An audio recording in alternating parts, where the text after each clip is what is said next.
I'm going to give a sort of a wide-ranging response that maybe I want to rebrand some of the things that we've been talking about earlier and respond to Craig about the 2.0 thing. I think we need to accelerate, integrate, innovate, and simplify in our approaches to managing the TB and HIV syndemics. And so I'm going to introduce a brief cascade and then follow up with some policy recommendations.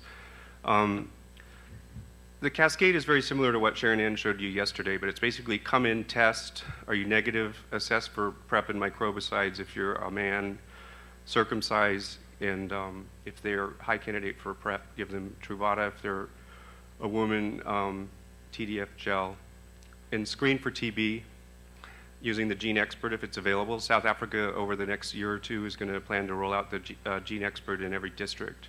It's not a perfect test, but it does diagnose TB and MDR in 2 hours. And until we have something that's more dipstick-like, we really need to get it out there.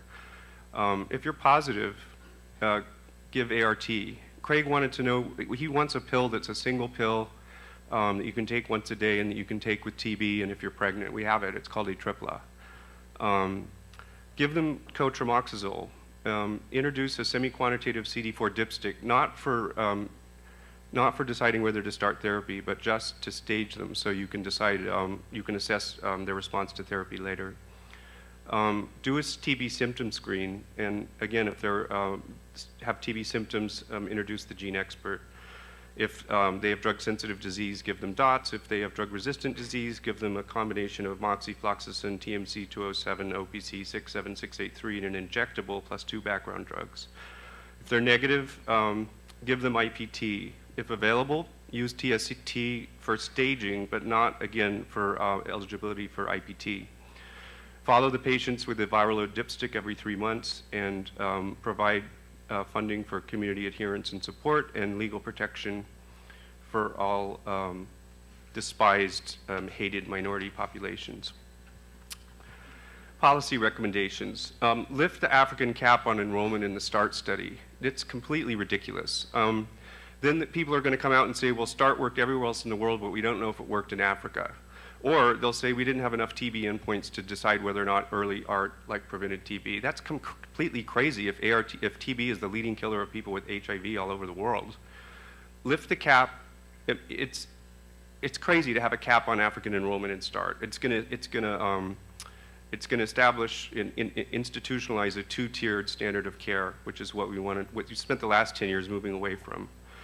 Let's experiment with ART for life for everybody, starting with some key target populations: pregnant women, discordant couples, high-risk young men who have sex with men, people with active TB disease, people with hepatitis B, surface antigen, kids.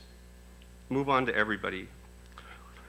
WHO, I mean, it's a little bit, I'm sorry about my criticism of WHO and UNAIDS. It's a little bit like, as my friend David Barr once said, shooting fish in a barrel. You do critical work and are often not thanked for the really useful contributions you've made, and I'm a huge supporter of those useful contributions.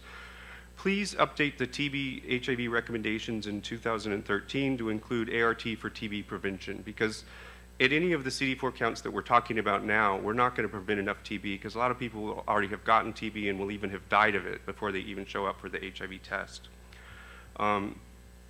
And we know that even as Robin just showed you, that ART can have a huge effect even at current guidelines, but most programs are not a setting like Guguletu, which has viral and a well-functioning TB program, is in an urban area and is being studied by Robin Wood.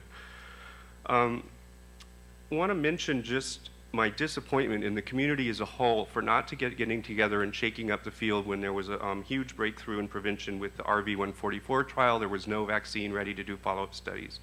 When we had the breakthrough on Caprisa, there was no gel in the whole world to do ongoing access for the women in this study. And it's only Iprex-Olay, which has some corporate support, which has been able to do a follow-up study. And so we're allowing millions of people to become infected when we now have effective prevention tools, which we're not using.